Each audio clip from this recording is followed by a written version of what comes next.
ટીએમસીમાં ભંગાણની વચ્ચે કોંગ્રેસે મમતા બેનર્જીને આપ્યો છે એક પ્રસ્તાવ। કોંગ્રેસમાં થઈ શકે છે ટીએમસીનો વિલય। સૂત્રો તરફથી હાલ માહિતી મળી રહી છે કે સોનિયા ગાંધીનો મમતા બેનર્જીને પ્રસ્તાવ। મમતા બની શકે કોંગ્રેસના રાષ્ટ્રીય ઉપાધ્યક્ષ અને અભિષેક બેનર્જી કોંગ્રેસના મહાસચિવ બની શકે તેવી પણ સૂત્રો તરફથી હાલ તો માહિતી મળી રહી છે। આ પ્રસ્તાવ પર મમતા બેનર્જીએ સોનિયા ગાંધી પાસે હાલ માંગ્યો છે સમય। જો કે આ પ્રસ્તાવ પછી કોંગ્રેસે 11 જૂન એટલે કે આવતીકાલે એક અગત્યની બેઠક પણ બોલાવી છે।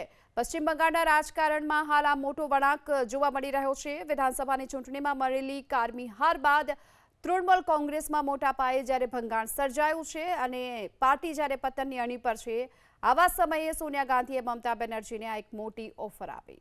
પશ્ચિમ બંગાળના રાજકારણમાં હાલ આ મોટો વળાંક જોવા મળી રહ્યો છે। વિધાનસભાની ચૂંટણીમાં મળેલી કારમી હાર બાદ તૃણમૂલ કોંગ્રેસમાં મોટા પાયે જ્યારે ભંગાણ સર્જાયું છે અને પાર્ટી જ્યારે પતનની અણી પર છે, આવા સમયે સોનિયા ગાંધીએ મમતા બેનર્જીને આ એક મોટી ઓફર આપી।